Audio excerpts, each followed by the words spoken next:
Hola, a ver si llega alguien. Muy buenas. Gracias, Davinia. Bienvenidos.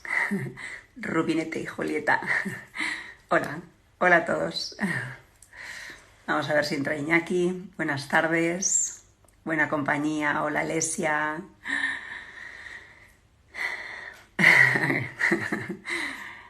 Vamos a ver. Hola, Vero. Si entra nuestro amigo Iñaki. Hola, Julieta. Te vi, te vi.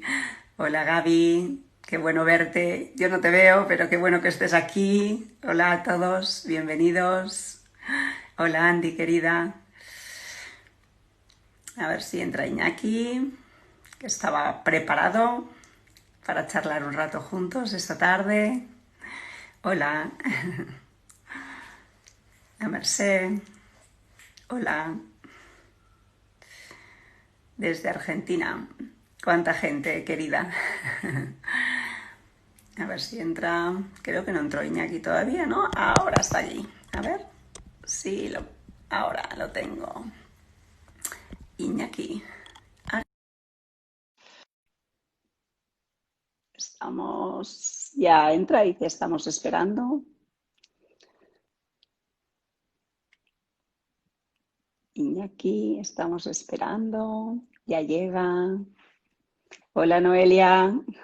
Ah, Hola. No te veo todavía. Estás hola entrando, querida, creo. creo que tengo algún tema de Hola. conexión. ¿Me ves bien? Hola. Sí, te veo un poco borroso, pero te veo y te Sí, escucho bien, creo. vale, yo no te escucho bien. ¿Alguien, tú ves? ¿No me escuchas? ¿Los demás me escucháis? Hola. Hola. Vale. Si alguien me escucha y me escucha bien, Alesia dice sí, te escucho. Vale. Buenas tardes. ¿Ahora? Bienvenidos. ¿Qué tal? Bienvenidas. ¿Qué tal ahora? Ahora mejor. Yo te escucho bien. ¿Tú me escuchas a mí? Ahora sí, es que estaba conectada a una red que no era. Estas cosas que pasan en Ah, directo. muy bien. No tenía Ah, red. Iñaki, dice Lucila bien, Iñaki mal. Sí, Vaya Lucila, por a ver, Dios. habla. Pero eso, bueno, eso ya lo esperaba, pero no tan rápido. Qué tonto eres. Sí, es el tema de la conexión. Esta conexión que tenemos, Lucina. Sí. ¿Cómo estás? Bien, bien, bastante bien, sí. Vamos a compartir un rato con todo Venga, este gran público que nos ha venido a escuchar. qué Arrancas, bien. arranca risas de tu risa, porque veo que hay gente Ah, que sí, se ríe, sí. Así que, sí, bueno, pero como que mínimo, tengo esta risa de loco a veces. No sé. pues bueno, hoy, ¿qué nos ocupa? Un tema nos tiene fascinados, ¿no? Sí, La propiocepción, el papel de la propiocepción en el ser humano. es un tema ¿Qué- guay. Sí, y es un tema que hace unos años, si alguien me preguntaba por esa palabreja, no hubiera sabido definir. Y con los años he ido construyendo un concepto que para mí era algo abstracto. Tú que eres fisio, a lo mejor es distinto para ti, ¿no? No, no te creas, ¿eh? No te ¿No? creas. Yo me acuerdo mi primera propiocepción. ¿Así? Sí, sí, sí, pues hace 20 y algo años. Mis primeras propiocepciones eran subir a una persona en un plato inclinado, Sí. agarradita así en una barandilla, y decir que se trabajaba aquello, que era la propiocepción, ¿no? Wow. Y, y bueno, años más tarde te das cuenta de que eso es realmente simplista para la complejidad que tiene, ¿no? Pero eso era toda la propiocepción. Yo creo que de hecho en sí en fisioterapia, tengo que decirlo, se nos llena la boca hablando de propiocepción y yo creo que no la entendemos de verdad. Fíjate. que siempre estamos, no, trabajar la propiocepción, pero luego intentar definirla incluso conceptualmente, lo que piensa un fisio de eso. Estaría interesante hacer una encuesta de eso, porque de hecho es un término ya complicado de definir, pero también influye mucho tu modelo de pensamiento sobre cómo lo ves, ¿no? ¿Sí? ¿Y te gustaría definírnosla? Me Pues gustaría sí, saber. Tu sí. definición actual, que seguro ha cambiado, seguro ha cambiado. Pues yo tengo dos definiciones, si quieres. Tengo Muy una bien. definición técnica y una poética. Venga, las dos me gustan. Primero la técnica y siempre Venga, lo pues mejor para el final. empezamos por la técnica. Pues la técnica podría ser la conciencia consciente o inconsciente. Eso ya es curioso para empezar, ¿no? Conciencia consciente y conciencia inconsciente. Porque en inglés hay dos palabras para hablar de conciencia y las combinan para hablar de percepción. En español tenemos esta limitación, conciencia e inconsciente. Conciencia consciente e inconsciente del estado, que podría ser mecánico o espacial, Ujú. del marco de referencia del sistema musculoesquelético. Definición técnica, una definición actual 2017 de alguien que ha hecho algún resumen de cosas, ¿no? Y bueno, no hay quien entienda esta definición, pero, pero bueno, cuando estás allí y te metes, pues ya le ves, ¿no? Pero a mí me gusta más la definición poética. Venga. Sí, me gusta más. Y de hecho hay varias definiciones poéticas que son de principios del siglo pasado, Ujú. eh, eh, incluso del siglo XIX, el sexto sentido, que le llamaba Charles Ujú. Bell, yo le llamaría actualmente como poético el sentido de estar encarnado en un cuerpo, le diría yo. O sea, yo le llamaría así, sentido de estar encarnado en un cuerpo y me, me copiaría un poquito de la historia de Oliver Sacks en su libro El hombre que confundió a su mujer con un... Habla Ujú. de casos así muy chulos de neurología y describía a una mujer que por una enfermedad, por una neuropatía periférica había perdido la propiocepción y le llamaba a ese capítulo La mujer desencarnada. Y era muy interesante cómo describía esa mujer sus sensaciones, ¿no? Entonces, Ujú. me gusta mucho esa sensación de estar encarnado en un cuerpo a través de ese sistema que es como una especie también de cemento que unifica, que contrasta sistemas también. Así. Muy bien. Me- Ambas definiciones hermosas. Creo que la poética también, siendo tú, tiene bastante de técnica. Y, y creo que se entiende bien, aunque sí, es verdad que podríamos hacer una encuesta y cómo las personas lo entenderían. A mí me pasó algo parecido, pero diferente, porque la propiocepción tiene mucho en el sistema oculomotor y la propiocepción, pero hasta que hace unos años no encontré tu libro, pues me ocurría que yo pensaba que eso de la propiocepción era algo como que ocurría, algo que ocurría, pero que no fuera como propio, cuando la propia palabra Ujú. habla del propio y para mí el cepción, que es la conciencia de lo propio, de lo que me es Sí, propio, ¿no? sí, Y la conciencia de lo que es propio me define en quién soy y en cómo me percibo y me siento. Y entonces el grado de conciencia o inconsciencia, como tú has dicho en la definición más técnica, me da idea de, pues en esa definición poética, cómo de encarnada o desencarnada estoy. Y también eso que yo como optometrista hacemos constantemente es en función de cómo yo me siento, en cómo yo estoy, de cómo estoy y cómo siento, puedo entender el mundo que me rodea. Y eso también es algo que descubrí un día cenando contigo cuando te invité a Andorra. ¿Ah, No sé sí? si recuerdas No, esta anécdota. creo que me acuerdo de la cena, pero no de la, no de la conversación. Claro, yo pensaba que la Pues ya, propiocepción daba información como de salida y no tanto como sí, información de entrada, ¿no? Y cuando sí, charlando en la cena me dices, ¿no? Si el dónde está un objeto, Lucila, tú lo sabes por la propiocepción. Y yo dije, ¿qué dice este tío?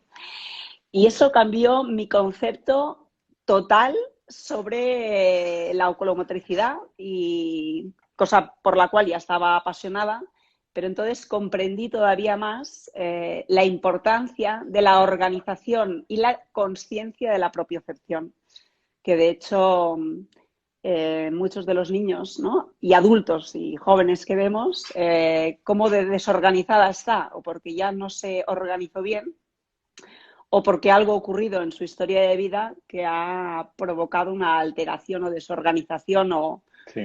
¿no? O esto que explicabas del libro de Oliver Sacks y la importancia de que esto esté bien organizado y cómo se puede organizar, a lo mejor sería algo sobre lo que podríamos hablar. Mm. Si te A mí yo creo que el cambio tan importante que fue para mí el tema de la percepción fue trabajar sobre el sistema oculomotor. Yo creo que eso marcó la diferencia. Y quizá porque cuando tú piensas en la propiocepción en un codo, pues sí, igual tienes pues una percepción de dónde está o una cierta regulación del tono en el bíceps o tal, ¿no? Pero la respuesta no es tan global.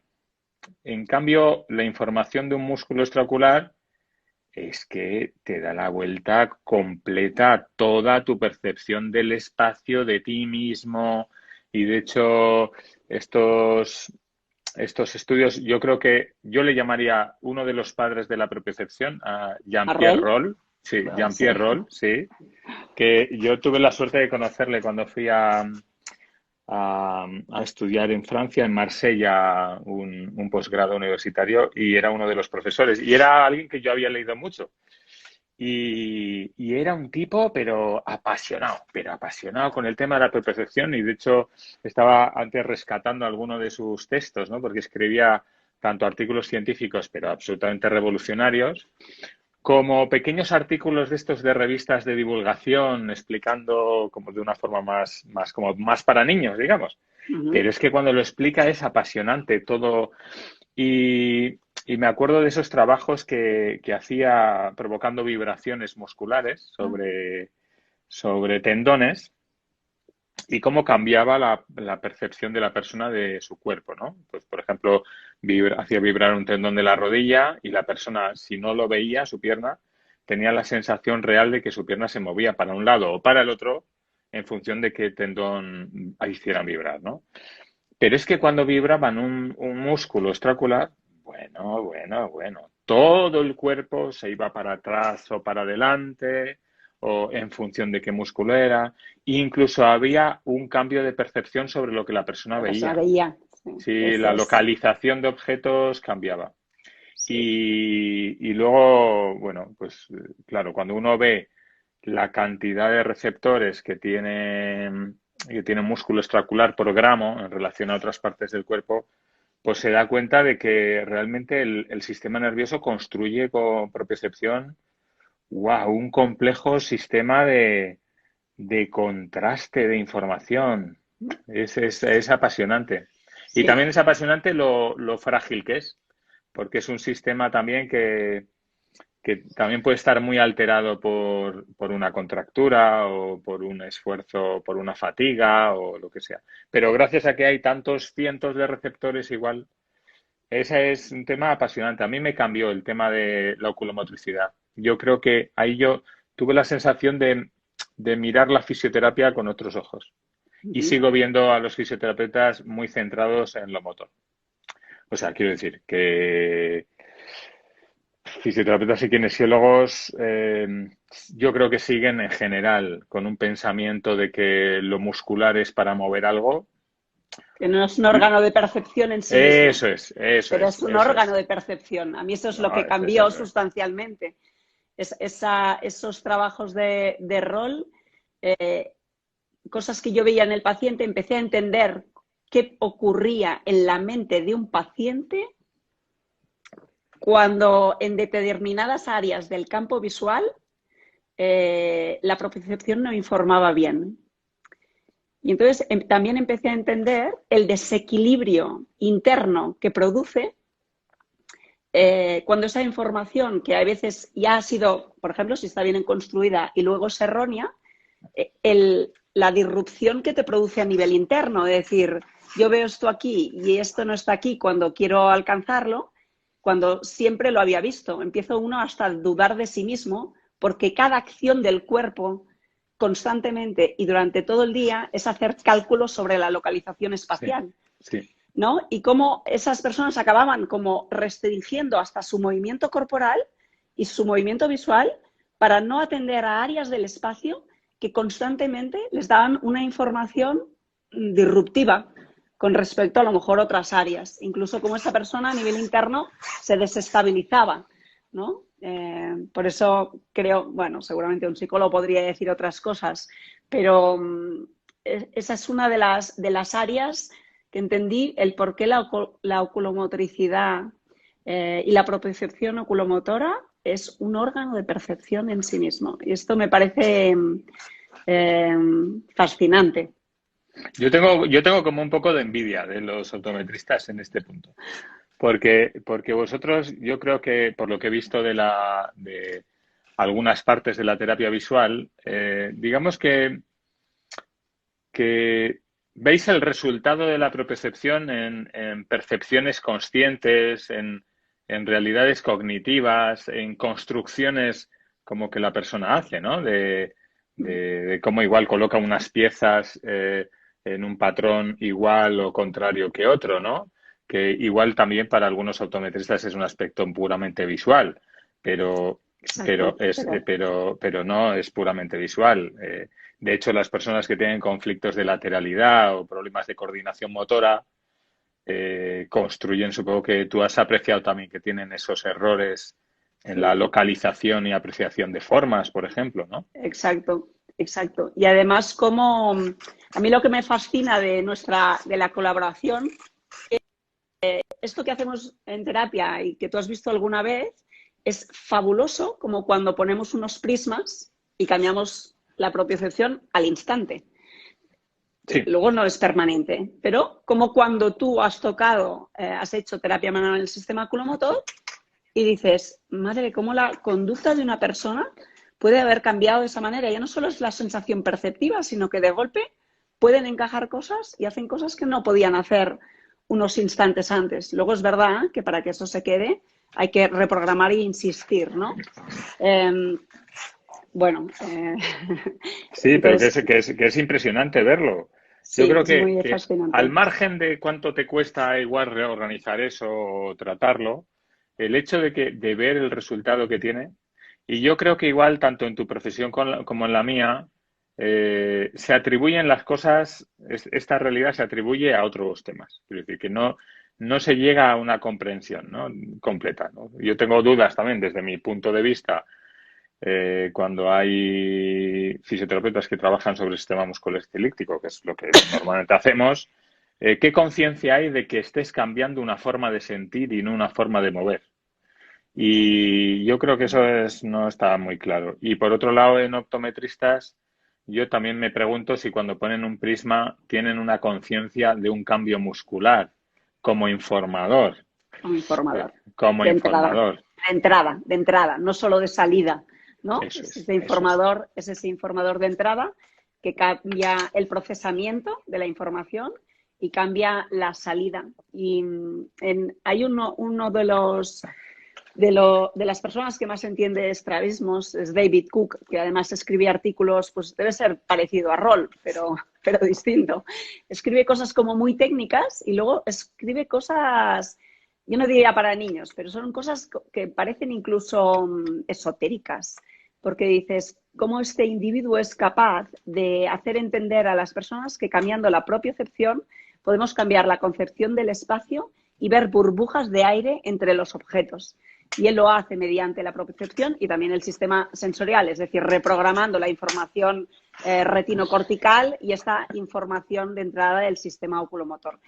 También he visto durante muchos años, y yo misma me confieso, trabajando sobre lo sensorial, y todo y ser apasionada de la oculomotricidad, parecía que lo sensorial era otra cosa, ¿no? Sí, Sin entender que todos esos receptores son sensoriales.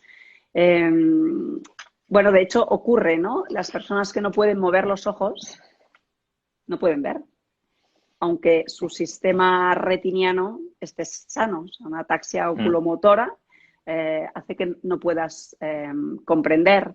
Y, por ejemplo, en niños ciegos operados de cataratas, que se les ha extirpado la catarata posteriori, la única forma de hacerles recuperar la visión y la percepción del mundo es o imprimiendo movimiento en los objetos sí, o imprimiendo movimientos con la activación de los qué sistemas interesante. cervicoocular o vestibulocular. Hay un oftalmólogo hindú que ha investigado sobre esto. Les pone para que puedan reconocer lo que un niño reconocería rápidamente, que sería un triángulo. Para que un niño ciego que se le ha extirpado la catarata pueda verlo, tiene que hacer esto.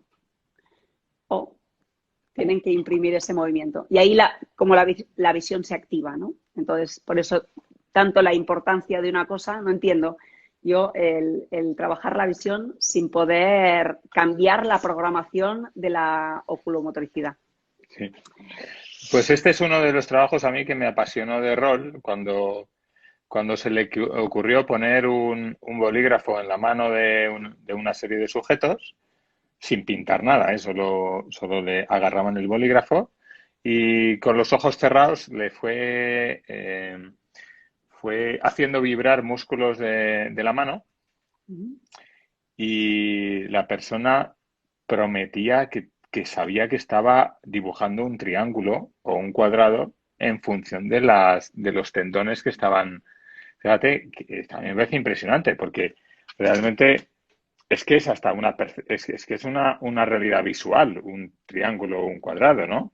Y realmente tus músculos de la mano, es que ni siquiera tu movimiento, es que tus informadores, depende del orden en el que se activan ciertos informadores, tú conectas con una percepción visual. Pues, y a mí me parece, pero increíble. Y creo que igual todavía está infrautilizado en terapia. Porque si no está bien concebido en la mente de los terapeutas, difícilmente lo pueden como construir en otra cosa, ¿no? Más práctica. Creo que nos falta. Yo creo que hay mucho que no sabemos y que realmente se podría desarrollar ahí. Sí, yo cuando encuentro una persona en terapia que dices, no sé ni por dónde empezar, incluso una persona no verbal, yo digo, si no sé hacer nada, solo enséñale a mover los ojos. Algo va a cambiar y cambia. Aunque verbalmente no me entienda, cognitivamente no me entienda, pero si no mueve los ojos, que los empiece a mover. Y esa persona empieza a efectuar cambios. Estoy contigo. A veces confieso que no sé exactamente dónde voy, pero tengo claro que si uno de los sistemas que nos conecta con la vida es los movimientos oculares, que si esto viene programado antes de nacer, debe ser de suma importancia, aunque no sepamos todo. Mm. Entonces, en los niños, por ejemplo, con daño neurológico o pacientes que han recibido, que han tenido un traumatismo, si no sabes muy bien dónde vas, enseña que sus ojos, digo yo, el objetivo es que los ojos se muevan como los ángeles.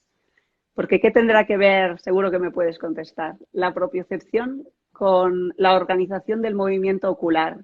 Es decir, esa calidad de que sea suave y no, como decís, espástico. ¿Espástico? ¿Está bien dicho? Bueno, espástico igual es demasiado así como fuerte, suave o a saltos, quiere decir. Saltos, sí. Sí, sí, sí, sí, sí.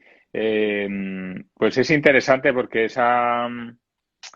eh, eso parece que es un juego entre lo que es el equilibrio entre mover y estabilizar. Porque como los sistemas musculares, otra cosa que aparte de mover, que es lo que dicen en Decathlon, ¿no? Que yo siempre digo eso, en Decathlon dicen que los músculos son para mover pues los fisios deberíamos también poder decir algo más, ¿no? Y que los músculos sirven para estabilizar, como yo creo que se ha desarrollado muy bien en la RPG y cómo gracias a esa línea de pensamiento de Suchard, los fisios han empezado a trabajar sobre los músculos para mejorar la movilidad porque se quitaban los frenos del movimiento, ¿no? Y en ese sentido, pues parece, yo creo que en la oculomotricidad, que hay sistemas de estabilización muy fundamentales para la supervivencia, en el sentido de que son sistemas muy antiguos, como los reflejos vestibuloculares o cervicoculares, son sistemas muy importantes sobre los que crear una base sólida desde la que programar movimientos. Y, y el sistema parece que lo que hace es controlar que no se active la estabilización a la vez de todos los sistemas. O sea que cuando se mueva la cabeza muy rápido, pues el sistema vestibulocular se active para que los ojos tengan esa estabilidad de la visión, pero no se active lo cervicocular. Y cuando los movimientos son despacitos, se active lo cervicocular, pero se desactive un poco lo otro. Para que nunca haya demasiada como tensión estabilizadora, porque en cierta forma una estabilización es un freno. Y parece que cuando hay problemas cervicales, por ejemplo, que es una cosa que vemos habitualmente, y no hablo de solo de clínica, hablo también de los trabajos de Triliven sobre el latigazo cervical, pues parece que hay un fallo en el sistema cervicocular y que aumenta como la histeria estabilizadora. Sí. Y eso hace que haya como movimientos que están a sí mismos frenados por el mismo sistema que quiere moverlos, frena. Que es una cosa además muy curiosa porque se ve también en los trabajos de Bexander sobre el latigazo cervical. Hay una especie de como de también de cosa que nadie entiende, ¿no? Que para mover en una dirección hace falta un músculo y los que tienen latigazos cervicales, cuando mueven, contraen todos los músculos, no uno. Entonces eso hace que el movimiento sea duro, limitado, y en los ojos yo creo que pasa algo parecido, que la oculomotricidad tiene mucho que ver con lo cervical, porque sigue estando con esa relación de control con el cuello o con sus sistemas de estabilización. Y esto es muy importante para que los movimientos sean fluidos, que estén como suficientemente estables, pero a la vez libres para moverse. Yo creo que esa es una realidad de muchísima gente con dolores cervicales o con problemas de latigazos cervicales y en niños, pues tela, lo que te voy a contar, porque hay muchos niños con problemas cervicales y si pudiéramos entender esta realidad, también quizá nuestras profesiones podrían trabajar De forma no sé, más conjunta. unificados. Sí, sí, sí, sí, Sí. sí. Esto que dices de la estabilización es interesante porque una de las formas que nosotros tenemos de percibir eso en un examen clínico más o menos rápido, aparte de la anamnesis que haces, es cuando ves que alguien deja de parpadear. Parece que los ojos se tengan que como agarrar fuertemente para poderse concentrar y ver algo, y en nada que tú desestabilizas el estímulo, todavía parpadean menos. Y eso Mm, genera, ¿no? esa necesidad de estabilizar, porque hasta un parpadeo es capaz de romper con todo ese sistema y la persona se aferra. De hecho, cuando vemos esos frenos en el parpadeo tan espectaculares, lo primero que viene a la cabeza es: has tenido un latigazo cervical, has tenido un traumatismo, ha ocurrido algo, o bien, te vas a la historia, como nos dices tú a menudo, todo adulto lleva un niño dentro y eso a lo mejor ya está en la historia de ese desarrollo, ¿no? mm, Pero sí, esta necesidad de estabilización, y esto nos contaste tú también en el congreso de SIODEC del año pasado, sobre cómo esos reflejos que de una forma normal es cuando uno sube, el otro baja, ¿verdad? sí. Eh, de golpe suben los dos y se produce con el grado de tensión que eso supone a alguien para funcionar, trabajar o vivir, ¿no? Ujú. Y de hecho, eso, por ejemplo, es uno de los signos que hace que cuando a un niño o a un adulto sobre todo en los niños, yo creo que están más naturales, o sea que interfieren menos en los test, ¿no? Pero les haces mover los ojos con un seguimiento y mueven el cuerpo, mueven la cabeza, Sí. porque los ojos están frenados y quieren seguir el objetivo, pues tienen que seguir con otra cosa. Con otra cosa que no sea mover los ojos. Eso es, que en cierta Sí, forma también mover la cabeza es mover los ojos. Eso lo saben muy bien es, las lechuzas.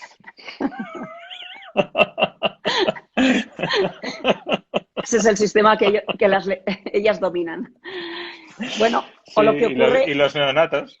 Iñaki, con los pacientes que empiezan a utilizar una gafa con diferentes graduaciones, dejan de mover la cabeza y los ojos, el cuello y los ojos, como lo habían estado moviendo hasta el momento, para intentar encontrar los que utilizan progresivos, y resulta que todo eso, además, al cabo del tiempo, les hace incluso tener más caídas, ¿sí? Hay Sí, algún, sí, hay algún estudio, ¿verdad?, que comentabas en el libro, y eso es para nosotros es una evidencia, que incluso el fisio cuando me lo manda me dice, de verdad que en las piernas no le pasa nada a esta persona. Digo, sí, pero ha perdido la capacidad de enfocar y encima ha perdido esta reprogramación del sistema oculocefalogiro para atender a que la visión pueda enfocar, ha desprogramado. Entonces, es gente que deja de mover su cabeza y ya le hemos liado. Y cómo haciendo y activando el sistema vestibular simplemente con un juego de sacos, pasar sacos de un lado a otro, mover los ojos, cazar y captar, esa persona tiene luego muchísima mejor movilidad y recupera parte de claro, su calidad visual. claro. Y además si tuviera también, pues no sé, también en cierta forma una verificación de que su sistema musculoesquelético a nivel cervical es ágil, ¿no? Y también sus tensiones craneales están más o menos controladas, porque también esas personas muchas veces pues o tienen una sinusitis o tienen un traumatismo craneoencefálico aunque sea pequeño, o pequeñas cosas, o trabajos de ortodoncia, por ejemplo, porque ya a veces son personas ya mayores también y no siempre son mayores, pero muchas veces sí. Y ya son personas como muy tocadas en lo musculoesquelético, tienen alteraciones posturales, Sí, tienen envejecimiento del sistema vestibular también, que los otolitos se vuelven un poquito diferentes con la edad. Y los pies están también los pobres encallados.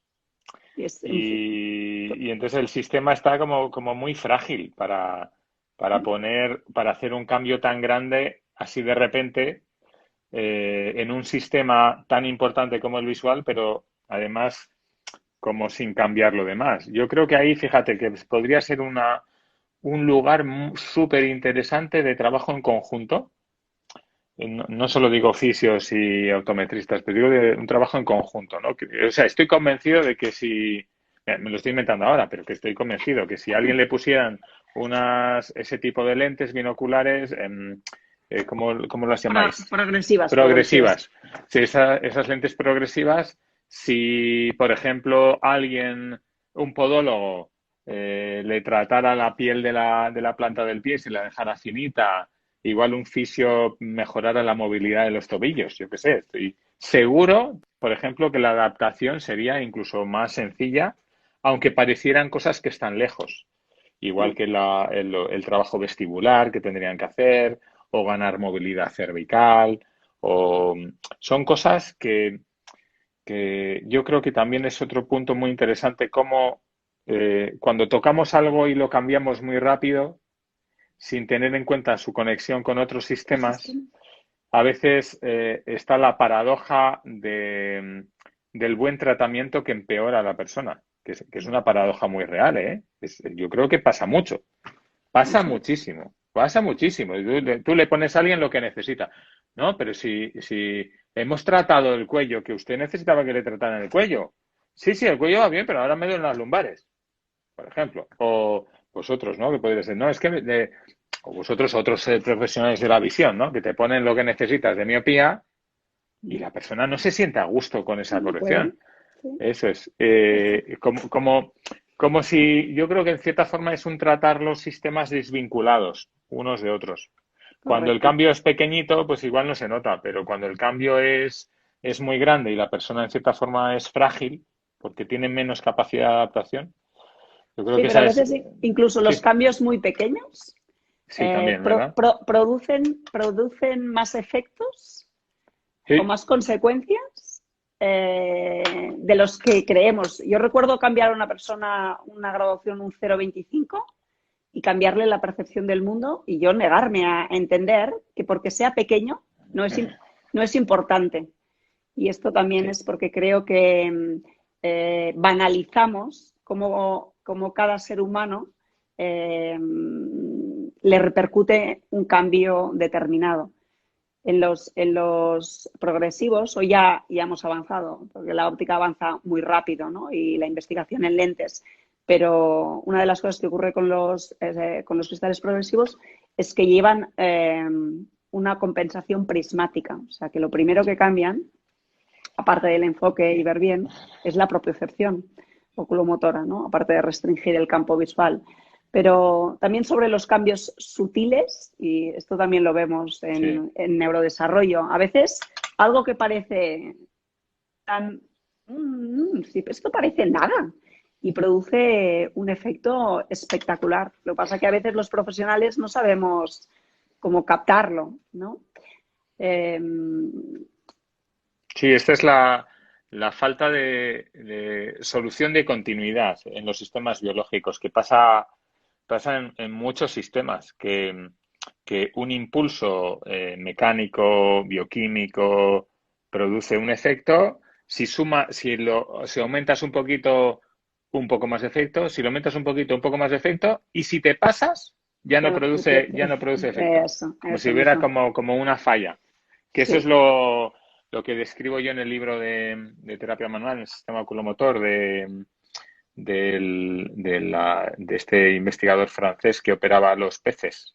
Ah, sí, Eh, cuenta eso. Sí, es muy interesante. Sí, este Sí. hombre que hizo su tesis de ciencias sobre la oculomotricidad y vio que cuando operaba, es una tesis de ciencias del año 50 en Francia, y este hombre cuando operaba los ojos de peces y también de ratones, y tensaba un poquito, hacía una tensión sobre el recto externo, el pez comenzaba a dar vueltas sobre sí mismo alrededor en esa dirección hacia donde habían tensado. Y los ratones lo mismo, empezaban a andar en giro.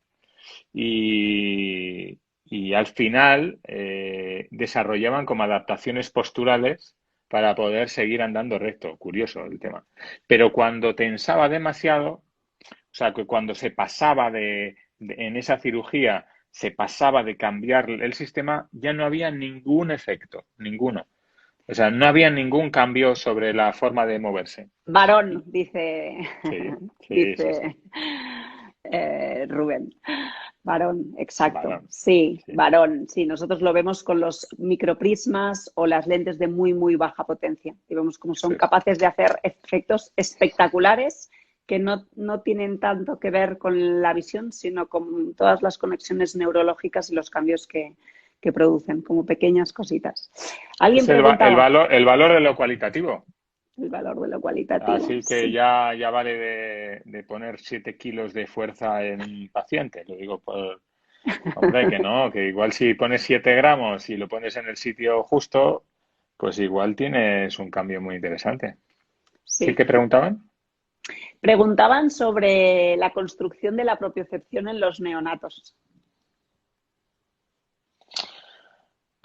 Pues es interesante ese tema y es también complejo porque eh, de alguna forma la propiocepción tiene como tres...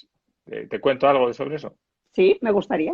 Sí, pues la propiocepción tiene en concreto sobre los lugares de procesamiento de la información muscular, de los usos neuromusculares, órganos de Golgi o sensores articulares, hay tres lugares de procesamiento.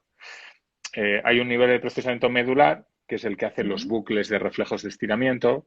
Hay un sistema de organización cerebeloso, que es afinar el planning motor, aprendizaje, y hay una parte cortical que es también formar los mapas, la conciencia, unificar la información propioceptiva con vestibular, aunque el cerebelo también hace cosas de esas, ¿no?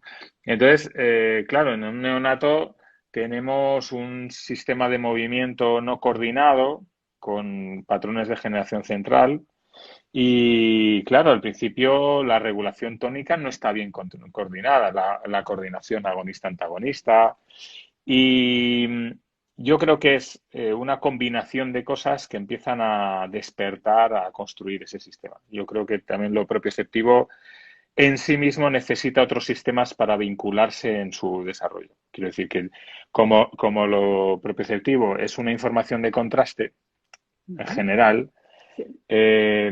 necesita otros sistemas que le den como su rol de contraste, vamos. Y principalmente lo táctil creo que es una de las cosas que más construye en propiocepción y no de forma directa.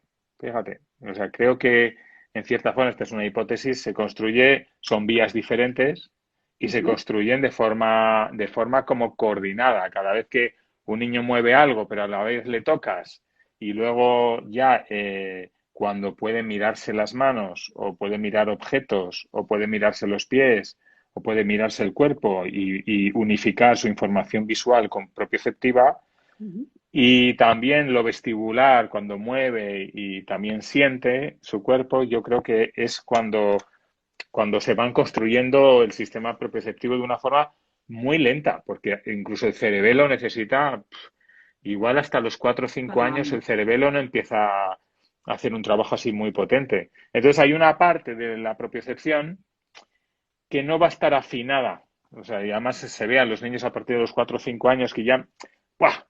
Entre los 5 y los 7, como hay una finura, es como si los movimientos se afinaran y probablemente sea con esa maduración, como si hubiera como distintas etapas. Creo que va así. Bueno, Mm. yo me imagino que va así, porque no hay nadie que lo describa con No, una claridad.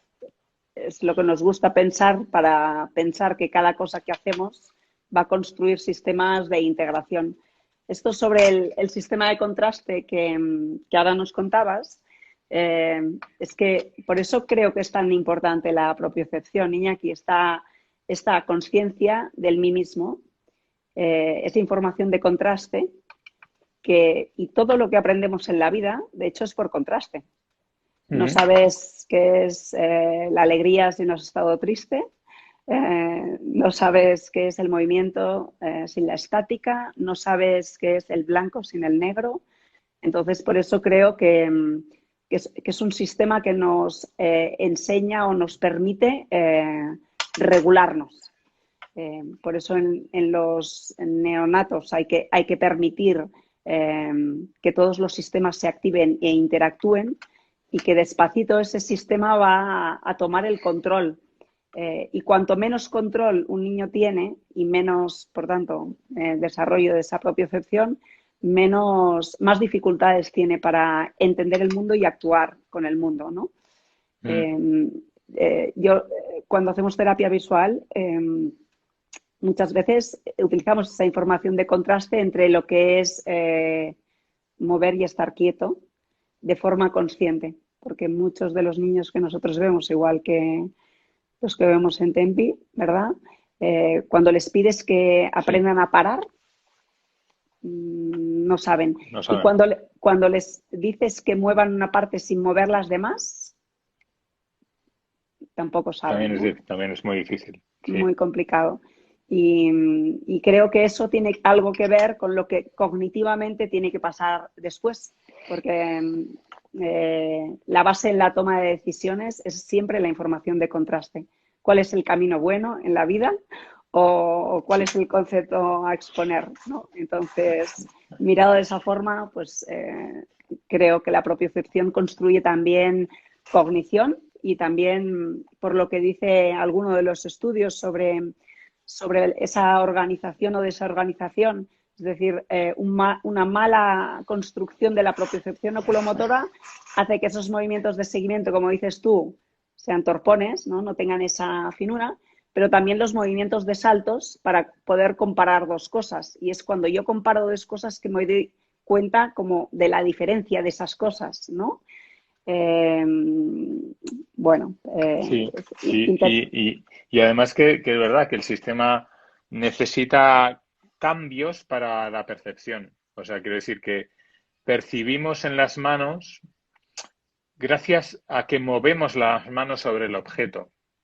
Es muy difícil, o yo creo que es prácticamente imposible, definir un objeto por un tacto estático, sino por cambios en mi forma. Y yo creo que cuando tengo un objeto en la mano y lo voy rodeando, parece que es el tacto, pero este es el punto. Yo creo que ahí está el punto. No es solo el tacto, es que cuando yo tengo un dedo doblado y otro estirado, y eso me está dando una forma. En la forma en mi mano me la da algo de mi mano. Y, y este es el punto donde quizá necesitamos como insistir también en los niños con dificultades, no solo a nivel manual, sino también a nivel de coordinación motora, que falta construir a través del movimiento. Y quizá yo estaba pensando ahora mientras hablabas también en lo que es el sentido de mí mismo, también me lo dan el reconocimiento de otros. Y me venía también la necesidad de que a los bebés los estrujen, se los coman a besos y los rechupeteen para hacerles sentir que están vivos, que están como cualquier otro mamífero, que están allí y además esas presiones y ese contacto yo creo que también que es fundamental. Y por eso vemos que los niños mejoran mucho su forma de moverse, su coordinación, cuando los están tocando de una forma organizada en casa. O sea, cuando hacemos incluso esa reeducación con los niños a través de la estimulación táctil, es apasionante y yo creo que eso como sociedad también nos trae como mensajes muy claros para las familias al principio de la vida, que a veces parece que hay miedo de tocar a los bebés. sí.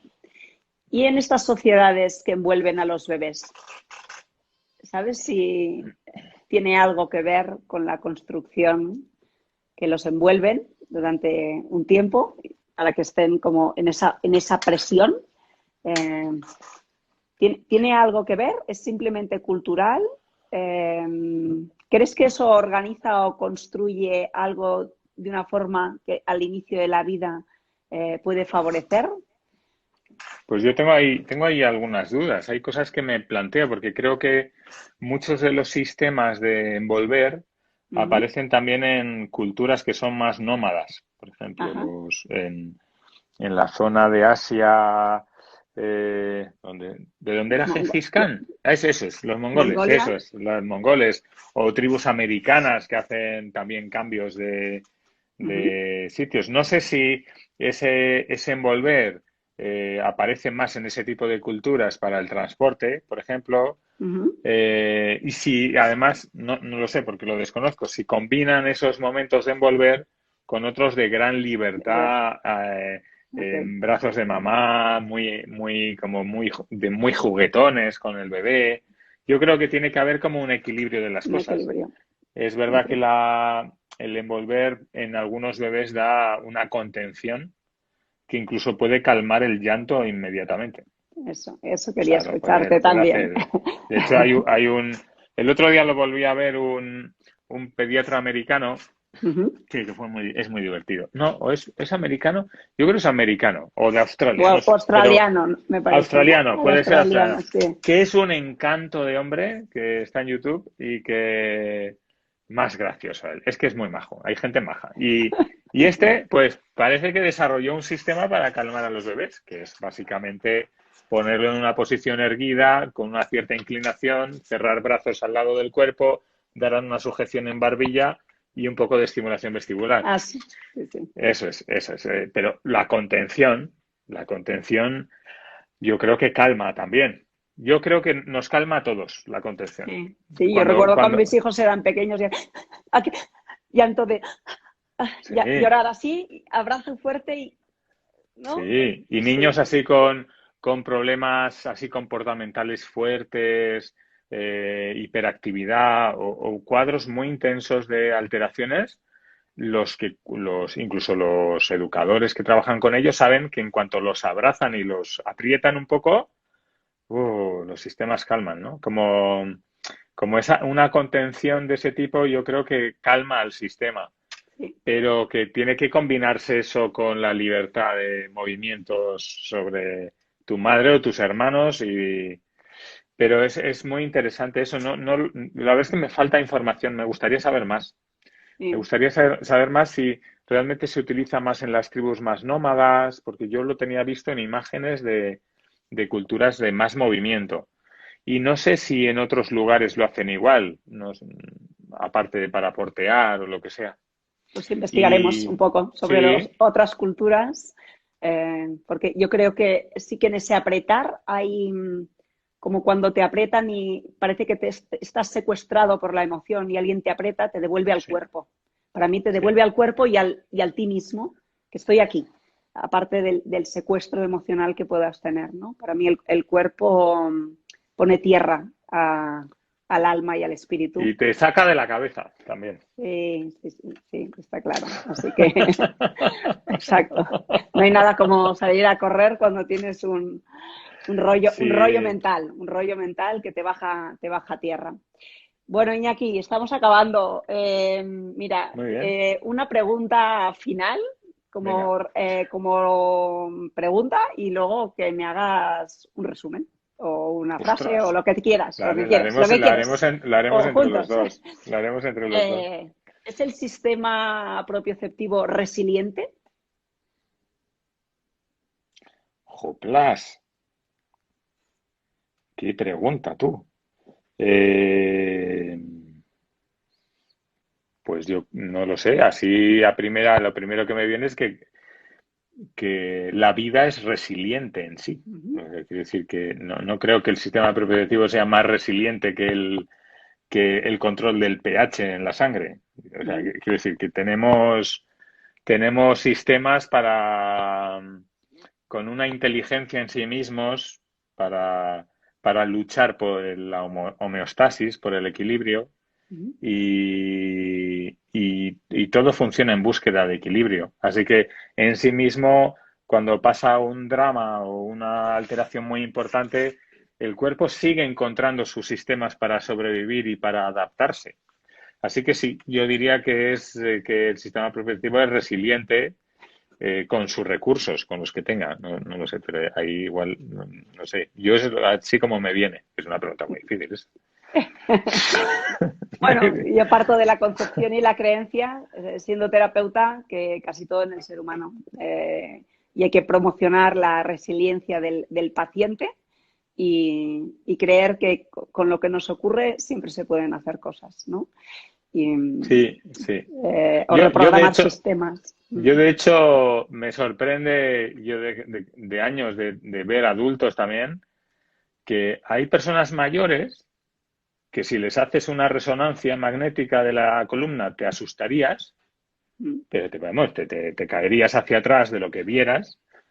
Y son gente que si le preguntas por sus molestias, no, van por la vida como con una aceptación también de que el cuerpo tiene también sus limitaciones, de, o sea, que no por, o sea, que también tenemos que aceptar que tenemos como límites en las cosas y que la vida no es perfecta y que nuestro cuerpo no va a funcionar perfecto siempre y que con lo que tenemos podemos hacer cosas muy chulas.